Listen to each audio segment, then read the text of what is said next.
Throughout our lives, there are moments, events, and places that touch us deeply and are remembered with a wistful smile and a very special love.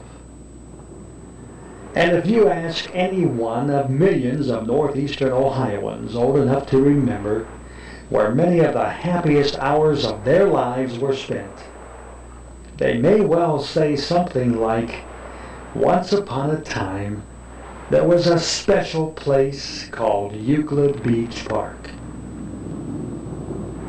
Euclid Beach Park, remembered by millions simply as the beach.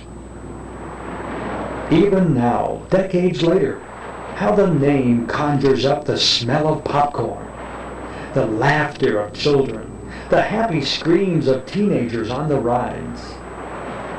Can you remember the sights, the sounds, the smells? How fast your heart was beating just before you topped the first hill on the thriller? Was it the ride? Or perhaps for the first time you had your arm around your true love and were holding on tight?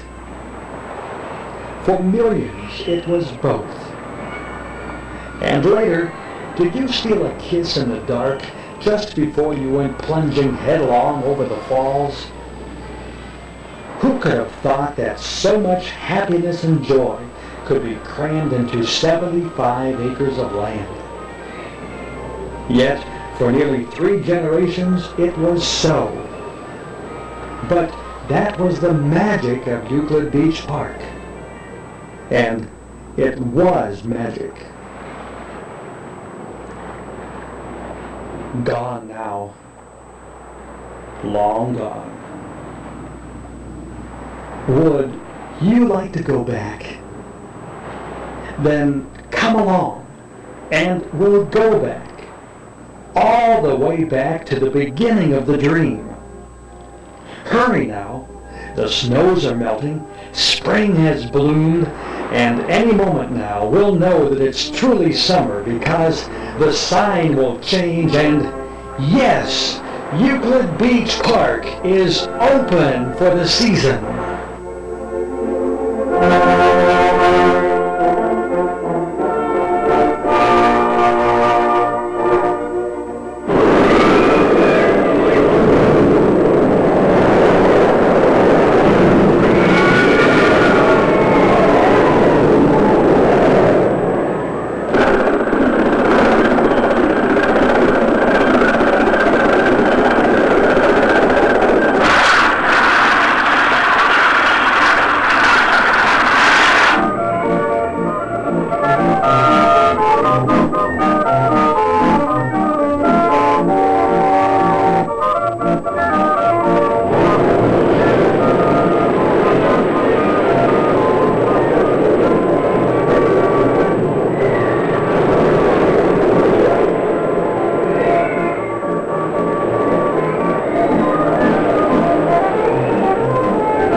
The park had its beginnings in another time, another century, and another way of life. By the 1880s, widespread industrialization had brought to millions of Americans a new concept: leisure time. The rapid spread of amusement parks across the country was a natural result as people searched for ways to spend this leisure time. By 1894, no less than 20 resorts and parks of various sizes lay within 50 miles of downtown Cleveland. In the fall of that year, a group of prominent Cleveland businessmen optioned slightly over 63 acres of land on Lake Erie, east of the city, and began to seek investors for a new venture, Euclid Beach Park. With the opening set for the summer season of 1895, workers hustled throughout the winter and spring to have the new park ready. But the park opened late. Not until June 30th of 1895 was the Great Pier completed and the owners could claim open daily all summer. From the beginning, the new park was a success. In addition to the bathhouse and the dance pavilion, which would become landmarks for generations of park goers, visitors those first few years could see vaudeville acts at the Avenue Theater. 50,000 people were on hand that first 4th of July to see the spectacular fireworks display, the beginning of a tradition that would last throughout the park's history. Euclid Beach grew rapidly those first few years. By the second season, the park had added a Ferris wheel, and a merry-go-round, and the switchback railway, the forerunner of the modern roller coaster. Powered completely by gravity, passengers on the switchback railway climbed the stairs to the upper level. And from there, it was downhill all the way. Of course, the cars had to be pushed by hand back up to the starting point. The park's success attracted private vendors who set up food concessions within and around the park. One such vendor sold popcorn under their family name, Humphrey. The patriarch of the Humphrey clan was Dudley S. Humphrey II. Over 20 years of financial reversals had reduced the once well-to-do family to near poverty. But in the summer of 1896, the Humphrey fortunes were once more on the rise. Inventive and determined, D.S. Humphrey had refined and patented an old family process for making popcorn. Selling from horse-drawn carts at carnivals and street locations around Cleveland, Humphrey popcorn usually sold as fast as it could be popped. Although their popcorn concession at Euclid Beach was very successful, the family reluctantly left the park after 3 seasons. In those days, most all parks were modeled after the famous Coney Island in New York, and Euclid Beach was no exception. The Humphreys, with their high moral standards, had found it increasingly uncomfortable doing business amid the seedy sideshows and the drinking and general rowdiness that went on in the park. After failing to convince the management to clean up the park, the Humphreys decided to take their business elsewhere. While the Humphreys continued to prosper, Euclid Beach Park did not. The park's early success had sparked nearby competition, and by 1900, Euclid Beach Park was in trouble. On a business trip to Chicago, D.S. Humphrey read in a Cleveland newspaper that the park was for sale. Rushing home, he made an offer, and a new era began. Dudley S. Humphrey II was a visionary and a man with a dream. More than 50 years before another man named Disney would come along with a similar idea, D.S. Humphrey believed that an amusement park should be a wholesome place. A place where a man could bring his family and not have to put up with the drunken rowdiness, the gambling and the sideshows, and the general seediness that characterized amusement parks of the day. The Humphreys were convinced that a better class of park would draw a better class of people, and could be successful even without the beer sales and the gambling that most parks claimed were necessary to survive. The idea was new, and it had never been tried before, and no one knew for certain if it would work. The Humphreys were convinced it would, and were risking their fortune on it. The spring of 1901 found the Humphrey family feverishly renovating the park for the coming season. Out went the beer garden, the questionable sideshows, and the gambling concessions. And down came the high fence that formerly hid the park from public view. There would be no secrets here, the Humphreys claimed, and they welcomed public scrutiny. They also informed newspapers and churches especially about the manner in which the park would be run. Finally, on May 27, 1901, Euclid Beach Park opened for the first time under Humphrey management. And the rest, as they say, is history. By the end of that first season, the park that had almost gone broke the year before had drawn nearly 1.5 million people. The Humphrey plan, wholesome fun, high moral standards, no alcohol, and a free gate, had been an instant success. To a public worry of unsavory amusement parks, Euclid Beach was a welcome change. Over the next 20 years, the park would grow into one of Cleveland's most beloved institutions. From the beginning, Humphrey policies were rigidly enforced. The park's strict dress code was enforced even on the beach itself. Bathing suits had to be modest, even by the standards of the time. But the family's conservative morals did not imply a backwards or old-fashioned outlook.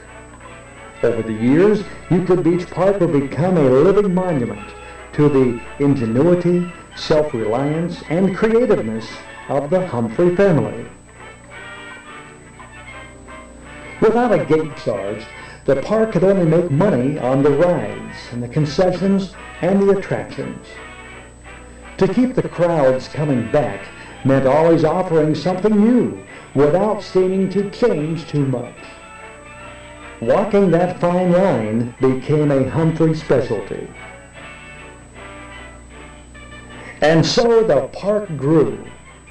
Popular attractions in the early years included lavish dances in the pavilion to the music of Currier's Orchestra and others. The Euclid Beach Two-Step was a popular number written especially for Euclid Beach Park. Each year brought new wonders to the beach. To mention just a few, in 1902, the Log Cabin. Built for the Pan American Exposition in Buffalo the year before. Taken apart, moved, and rebuilt at Euclid Beach. 1903, the Flying Ponies, a kind of tilted merry-go-round. 1904, the Roller Rink, enhanced a few years later by a magnificent Gavioli organ. Also in 1904, the old Switchback Railway was replaced by the Figure 8, a newer, bigger coaster, and the first at the park to use a chain-driven lift. Through it all, the beach itself remained popular as ever, with its bathhouse and restaurant, and children riding the sea swing in the circular pool. And of course, the pier. Part of the magic of Euclid Beach Park was that in the midst of change, some things would be unchanging. Early on, D.S. Humphrey made a deal with the streetcar company.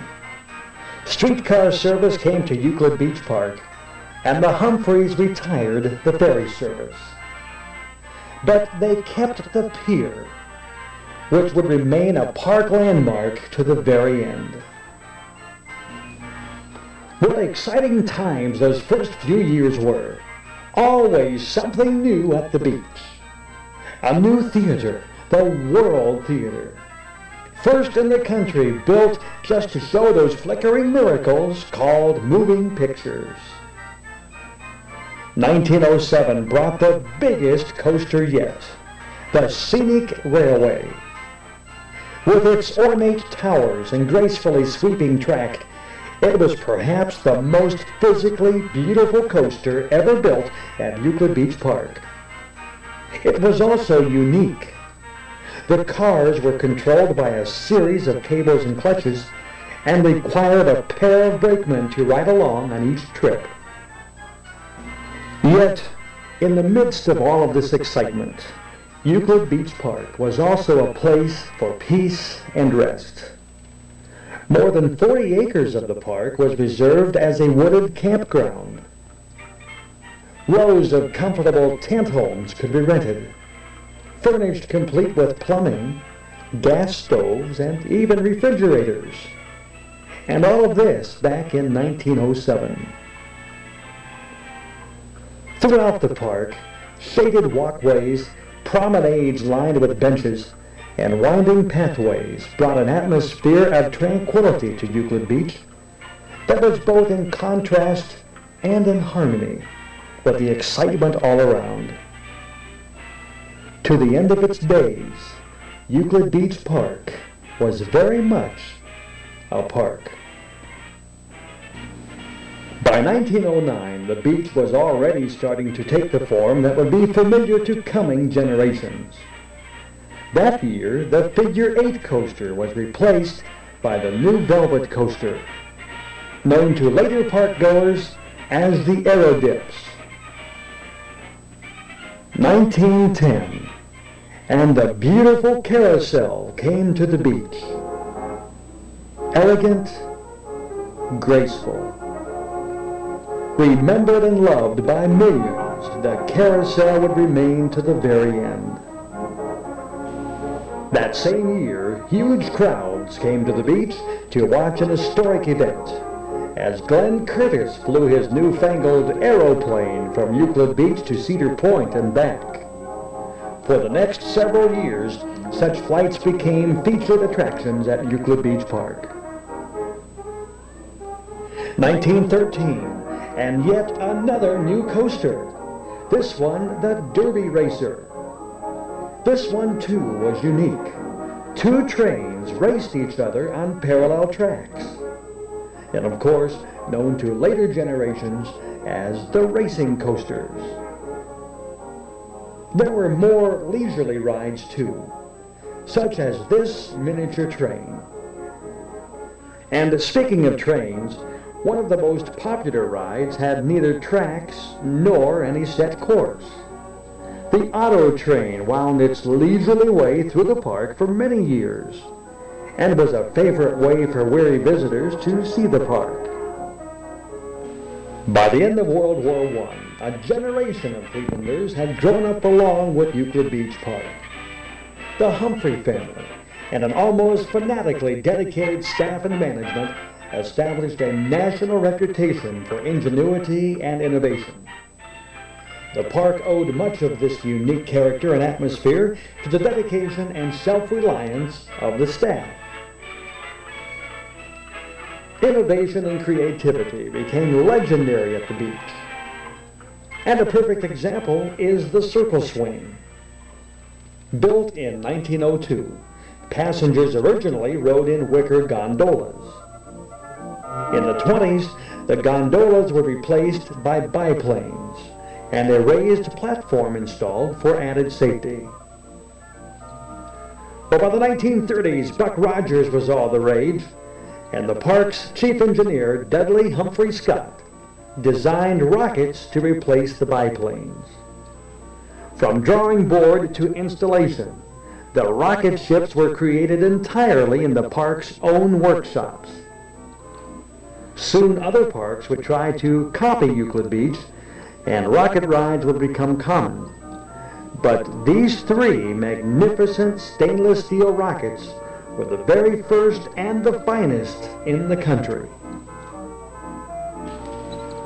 Summer and the beach. By the start of the Roaring '20s, those two words meant the same thing for thousands of families all over northeastern Ohio. The streetcars to the beach were always full. Hard play left empty stomachs, but not for long. The hungry park goers had plenty of choices.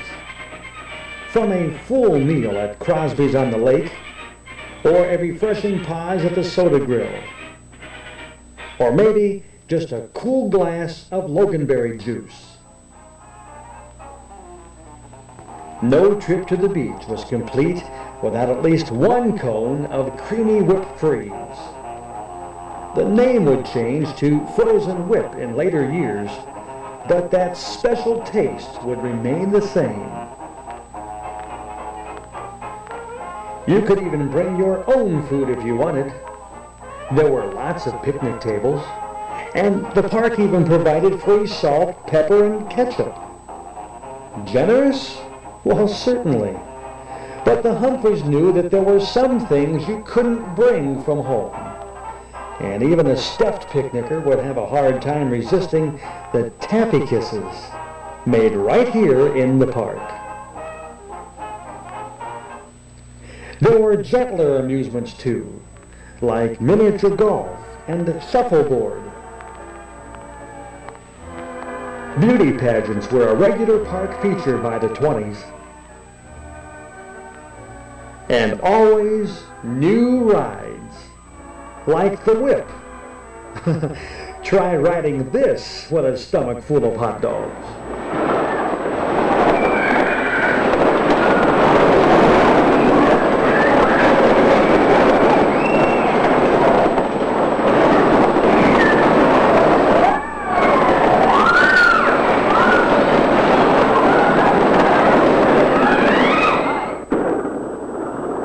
The mill chute came to the beach in 1921 and proved to be a big splash. And new for the season of 1924, the Thriller. Over the next 45 years, the Thriller would be one of the most popular rides at the beach and would become the flagship ride of Euclid Beach Park. These remarkable films were shot by park engineer Dudley Humphrey Scott, who made many slow-motion films of park rides in the 20s and 30s. Note the clock on the ground, which Scott used to gauge his slow-motion effects. The 20s were the golden age years for America's amusement parks, and Euclid Beachers were more golden than most. Crowds came by the thousands, by the tens of thousands, and the beach prospered. New rides were added constantly, and older ones were modified. Some, like the Bug, would be familiar to generations to come. Others, like the Zoomer, would last a season or two and then be gone. Still others, like the Witching Waves, would appear in one form and survive for decades in another. The Witching Waves later became the Laugh-in-the-Dark and used the same cars. By the 20s, about 40 families lived in the park year-round. The Humphreys themselves, along with staff and maintenance workers and their families, gave the park life, even in the off-season. Winter was the time for modifications, for new designs, strategy sessions, and minute inspections of the rides. Attention to detail helped Euclid Beach Park keep an outstanding safety record throughout its history. As the Roaring '20s roared to an end, Euclid Beach Park looked much as it would for the remainder of its days. As more and more people came in cars, the main gate arch became a familiar sight. And already, waiting for the sign to proclaim "Open for the season" was a familiar springtime ritual. The beach itself remained popular as ever, and the fountain that would become another park landmark had replaced the sea swing. In the winter of 1929, a severe storm struck the beach, causing extensive damage to the pier and the shoreline. In a strangely symbolic way, it seemed to represent the economic storm sweeping the nation. The Great Depression had just begun, and for all concerned, there were darker storms ahead.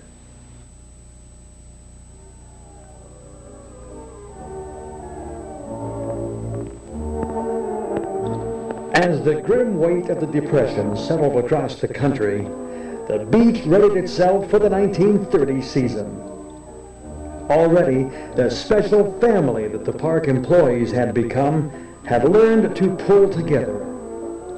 When skittish banks were reluctant to loan the park money that winter, The employees had willingly deferred their winter pay. 30 years of building public goodwill was about to pay off. If anything, the crowds that flocked to the beach that first year of the Depression were bigger than ever.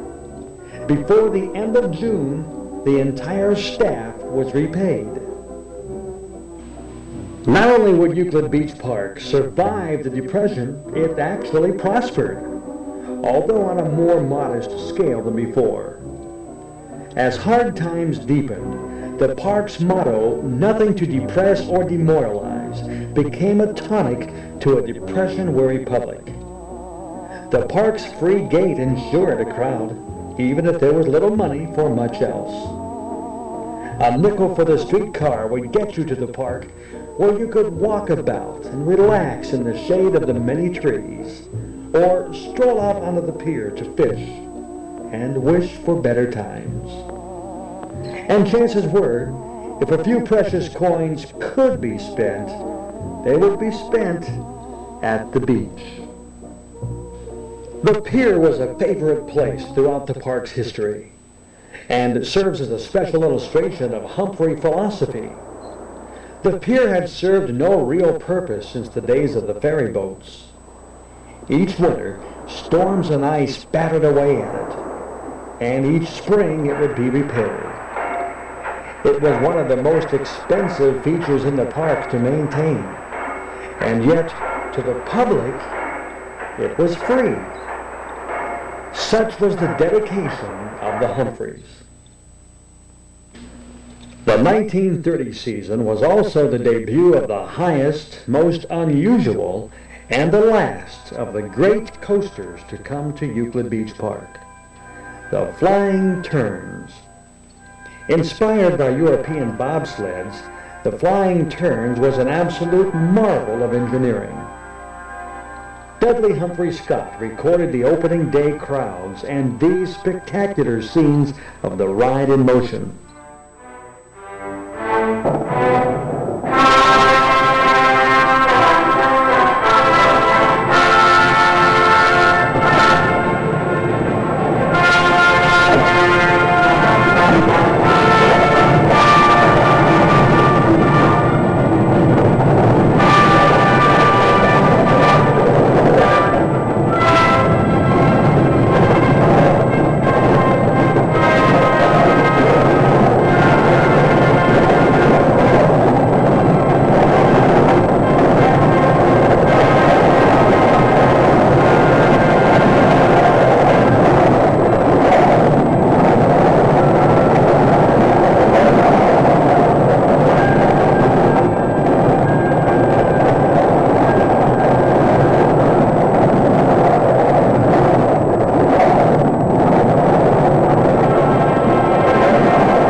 The entire ride lasted less than a minute, but few who rode the Flying Turns could ever forget it.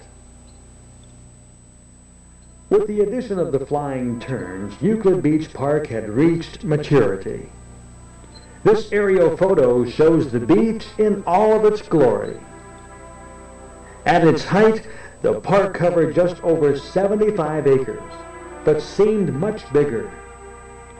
Careful planning allowed for maximum use of land. A closer look at the coaster complex shows how the rides wound in and around each other until it was hard to tell where one ended and the next began. The 30s still saw its share of new rides. The old scenic railway came down to make way for a redesigned mill chute, which became the Over the Falls. A few old-timers might remember the Redbug Boulevard and the Dippy Whip. Some may even remember the Bubble Bounce. Of course, beauty pageants remained as popular as ever, and so the crowds whiled away the hard times at the beach.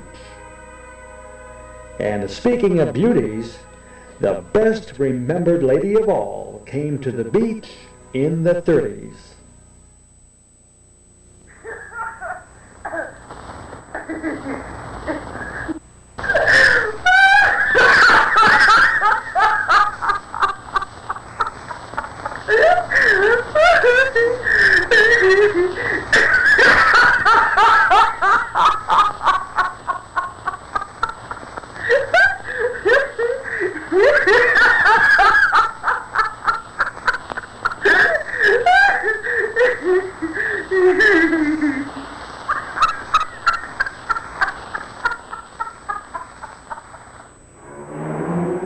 Another decade began, and America again was at war. Amusement parks like Euclid Beach Park played a vital part in helping the public to forget, at least for a little while, the pressures of a wartime assembly line economy. Throughout the war, companies like Goodyear and White Motors continued to hold company picnics at the beach. And at long last, the park even relaxed its dress code enough to allow soldiers in uniform on the dance floor. Ah, the dance floor. The 40s brought the big band era to Euclid Beach Park. The pavilion, redone in Art Deco, filled with the music of many of the most popular bands of the era. And so the park danced its way to the end of another decade.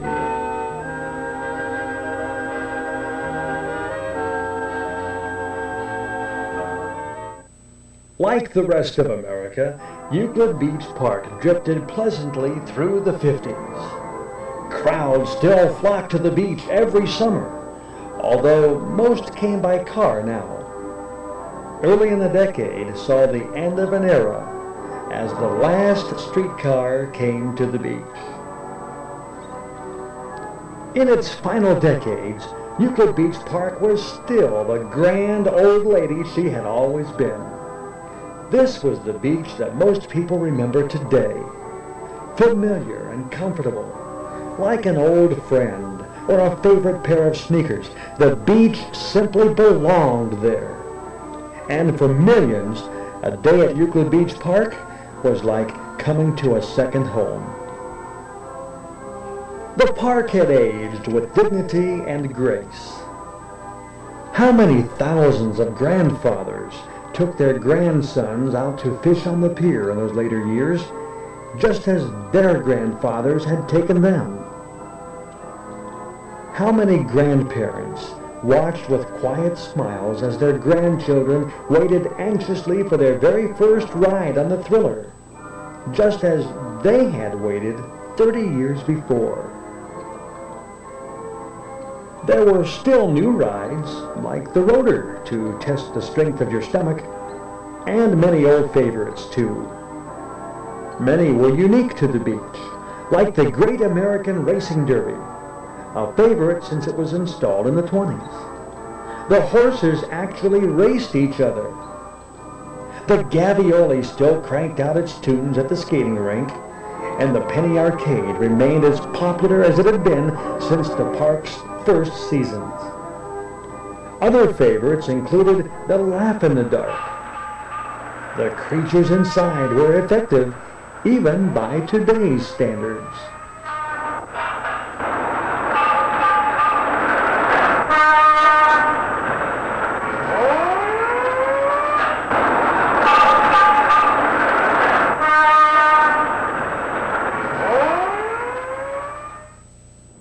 Let's go back for a little while and spend some time at the beach as it was in the late 50s and early 60s. How old were you when you first came to the beach? How much can you remember?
Everyone remembers Laughing Sal, who stood her post outside the surprise house for 3 decades. How about the Colonnade and the Kittyland rides? Many of them were miniature versions of the larger park rides. How many of these did you ride?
Of many of the rides that were popular at the beach can still be found at parks across the country, like the Rocco Plane or the Flying Scooters.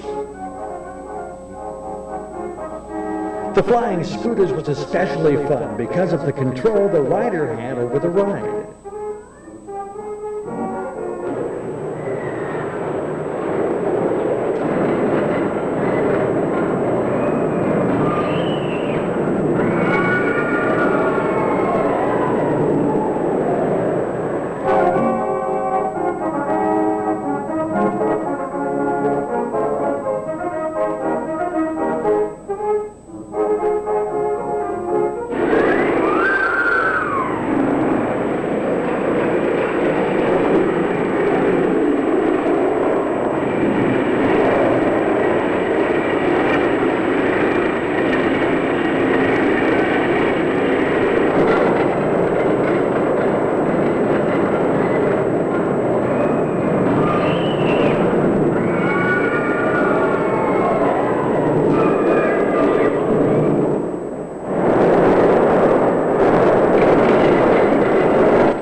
As the 50s drew to a close, it seemed as if the lazy summers at Euclid Beach Park would go on forever.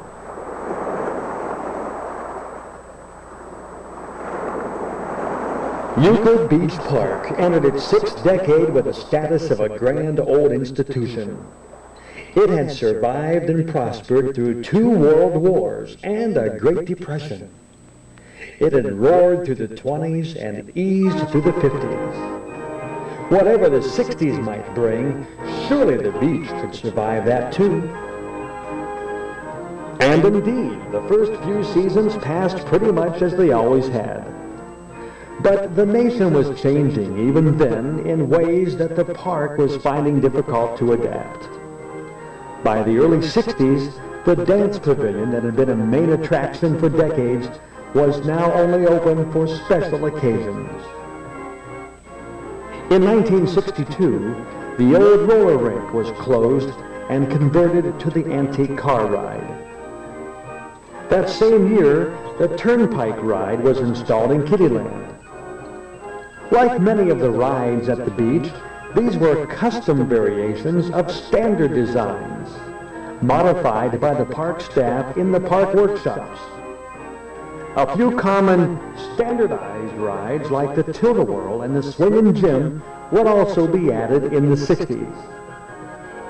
Although no one would have guessed it at the time, the antique cars and the turnpike were the last customized rides to come to Euclid Beach.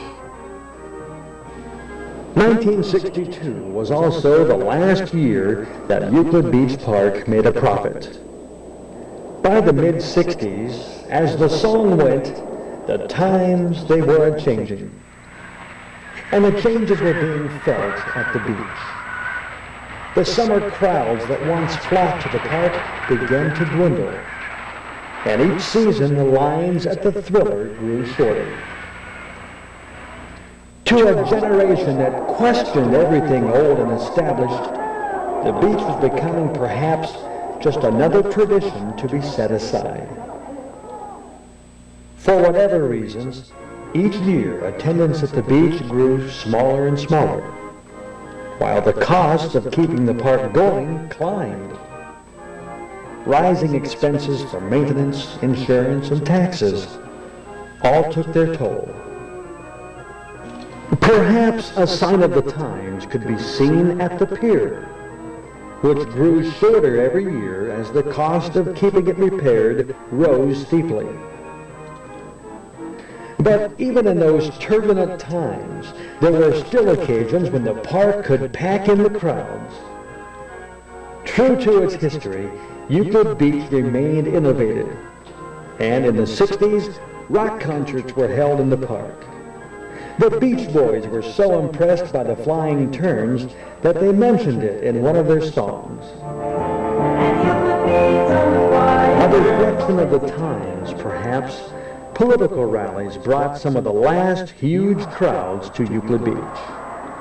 Nearly 100,000 came to hear Hubert Humphrey during the 1968 presidential campaign.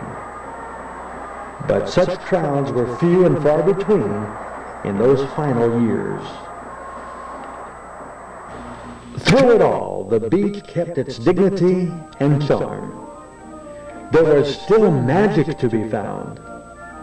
The fun and excitement that had drawn generations to the park was still there. The racing coasters, the laugh in the dark, the thriller, and the flying turns could still bring thrills and screams of fun. But often as not, in the later years, the cars would go off half empty. Although the Humphreys continued to keep the park clean and well kept, those who looked closely could see that the beach was struggling for its very survival. Change had always been a part of the beach, but the changes in those last years had a sad finality to them. By 1967, the bathhouse was gone, and a vacant lot stood where the aero dips had been. That same year, the Great American Racing Derby was sold to Cedar Point and replaced by the Tilt-A-Whirl and a small Ferris wheel. Yet, even then, few believed that there could ever come a time when there would be no Euclid Beach Park. The beach had seen hard times before and had survived. Surely it would survive this too. And so the balmy days of summer passed. One of the saddest lessons of history is how little we treasure what we have until we have it no more.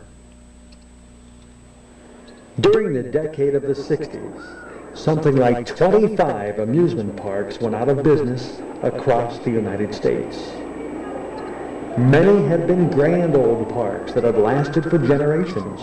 Parks like Cincinnati's Coney Island and Chicago's Riverview Park. And in Cleveland, Ohio, a place called Euclid Beach. And so, at long last, there came a final day. September 28, 1969. It was a Sunday, and the crowds came to the beach for the last time.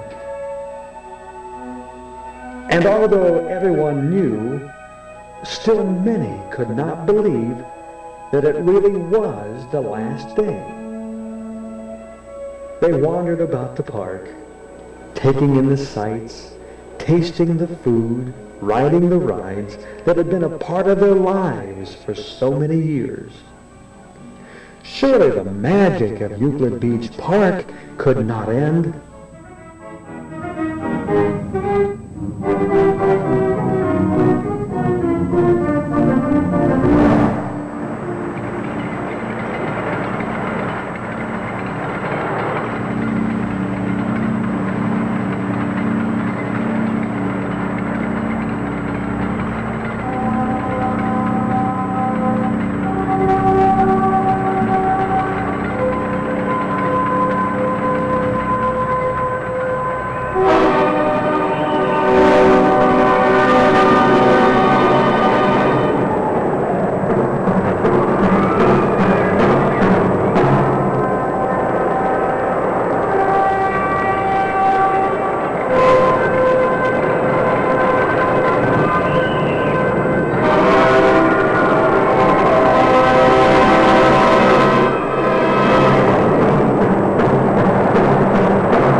For years, the voice of park employee Art Steele had been a familiar sound for passengers on the Thriller. Platform, you kindly stand behind the red line and wait till the train stops before you get in. You two fellows in the front seat, will you please get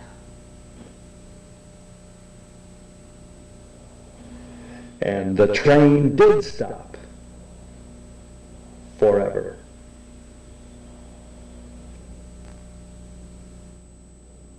How little we treasure what we have until we have it no more.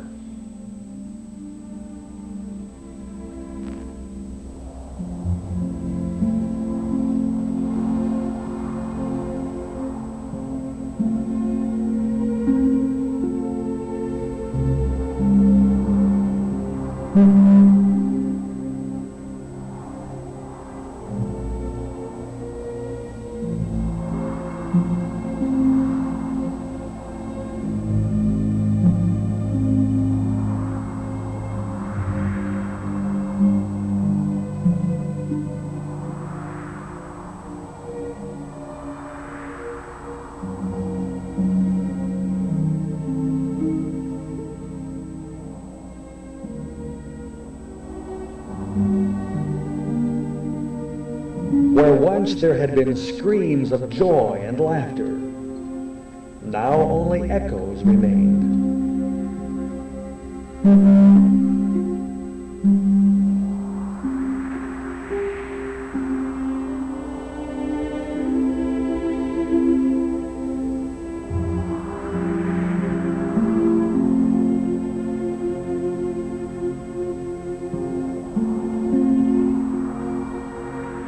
Over the next several years, the park that had meant so much to so many for so long slowly vanished from the earth.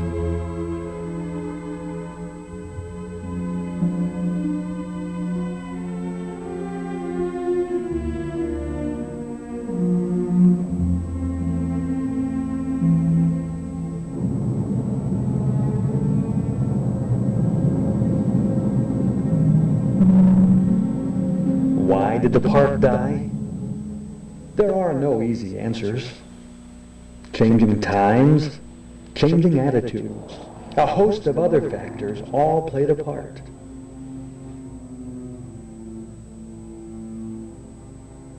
In the end, it was simple, harsh, cold, economics. The beach was, above all, a business. And when a business is no longer profitable, it dies.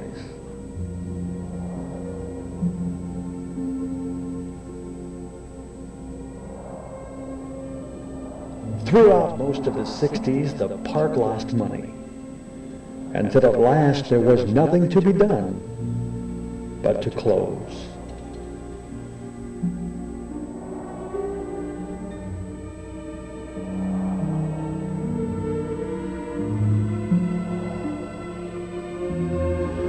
Who could have thought that so much happiness and joy could be crammed into 75 acres of land?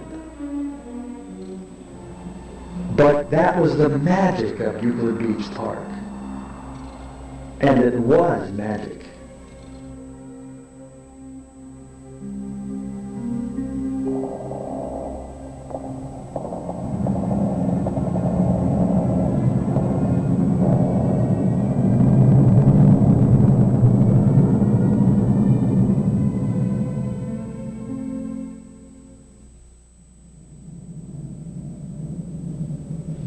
And if you ask them where many of the happiest hours of their lives were spent, they may well say something like, once upon a time, there was a special place called Euclid Beach Park.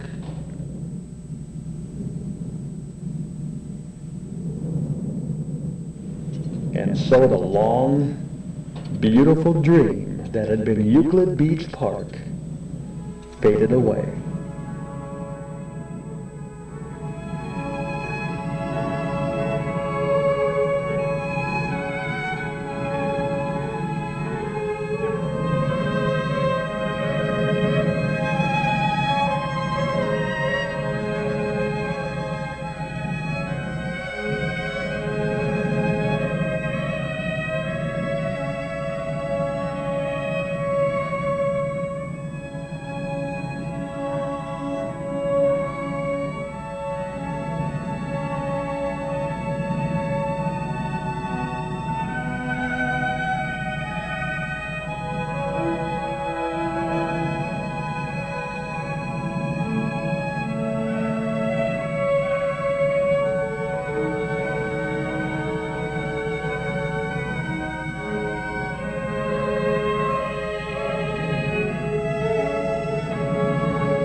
Today, all that remains of Euclid Beach Park are the main gate arch, now an historic landmark, a crumbling section of the old pier, and the memories.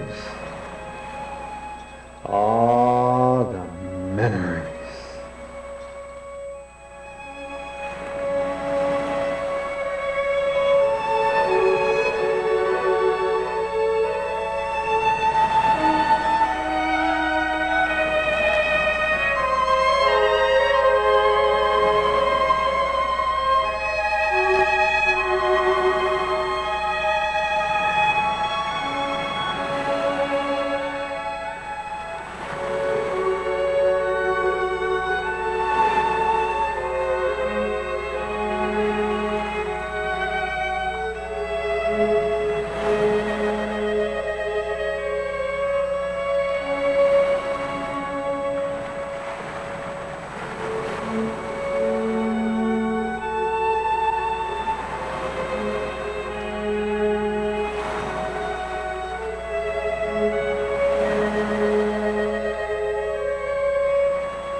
Ha ha